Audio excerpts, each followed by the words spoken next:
Urimi wa miraa nĩ imwe ya njĩra iria aikari a kaunti ya Meru monaga umithio nayo wa gũtwarithia na mbere mĩtũrĩre yao.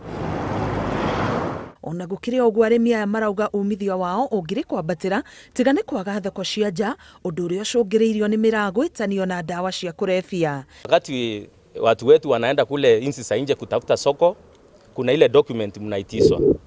Lakini maajabu ni kwamba hata serikali wanasema kama serikali yenu inatambua hii miraa ni drug, sisi tutakubaliaje hii kitu ni halali?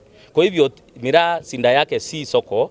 Hiyo mahali miraa iliingizwa kama drug imeaffect sisi kama wakulima wa miraa na wanabiashara kukosa soko nchi za nje. Pia watu wengine watu wengi wakienda kusema ya kwamba muguka ni miraa.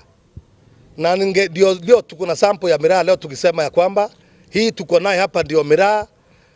Muguka ni kama matawi. Kwa hivyo miraa si muguka, tuko pamoja. Na muguka si miraa. Rĩu makaire thirikari kũhĩtũkĩra mbunge ya bũrũri kweheria miraa gĩkundi-inĩ kĩa dawa cia kũrebia.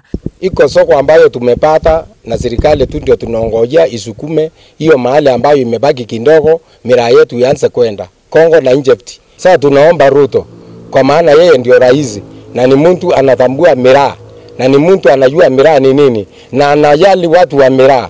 Tunamuomba tutabutie hiyo soko ili miraa yetu kama hii wakati wa mvua tunaenda kutupa sini ipate market.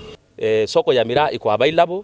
Kuna soko mingi za miraa kule nchi za nje. Kile kimebakia tu ni serikali yetu ya Kenya pamoja na wabunge wetu kutoa ile sheria kidogo ndio hiyo soko iendelee kama kawaida. Rũhonge rwa NACADA rwĩrĩga kũrekereria riboti na kũiga miraa gĩkundi-inĩ kĩa dawa cia kũrebia. Ngĩribotera Inooro TV, Getwo Karo Kinyugo Mwaura.